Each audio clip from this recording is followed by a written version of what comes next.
wrong so much more than it goes right. Like, I can think of one example with Malcolm Turnbull in the seat of Reid when one of the victims of the Malaysian plane crash, their father happened to run into him on the street and gave him a hug, and it was this warm, wonderful moment, which wasn't scripted, and it worked. But I can tell you there's thousands of times from Bill Shorten asking a lady what her favourite lettuce was because he had nothing to talk about. It is just, you know, or seeing a poor woman on the Central Coast getting her eyebrows waxed in the middle of a Westfield and then this media scrum. And you just think this is the worst day for this woman ever. Well, it was goes better right. that it was her eyebrows getting waxed. But it is excruciating. The general public love them. They vote. They should. I love democracy. But they don't help on election campaigns, do they? Yeah. You know, most of the time, if you walk around with the Prime Minister, people are delighted to meet them and they're polite and it's lovely. You know, 999 out of 1,000 times they are, and then someone chirp fronts them and they're abusive. And that's what makes the news. It's unrepresentative, but that's what happens.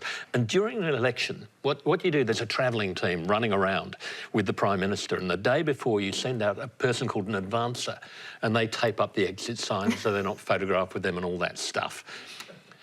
Meantime, the opposition are finding out where you're going, and they're saying, how can we stick a stooge in the pub that he's going to go in and shirt front him and ruin their news day? So the abuse increases during elections. Sometimes it's genuine, a lot of the time it's actually set up for both sides. But isn't that the best? Like, I think the transparency is the best part of the modern campaigning, because it was easy to control a photo shoot when you were the only one with the camera. Now everyone's got one, and so if things happen in the field when they're out there, let's see how they really react to people that have a comment or have a point of view. I actually quite like it. As a journo, it's the best thing. You wait all day and you get taken to these boring places after boring places, set up questions and supporters, everybody's rah-rahing who's ever there, and all of a sudden someone comes in and gives you something to write that day, and it's just the best. And there is what's wrong with modern politics. Right there. So when she's talking about all those policies to write about, we'd write about them. talking about health, aged care, childcare,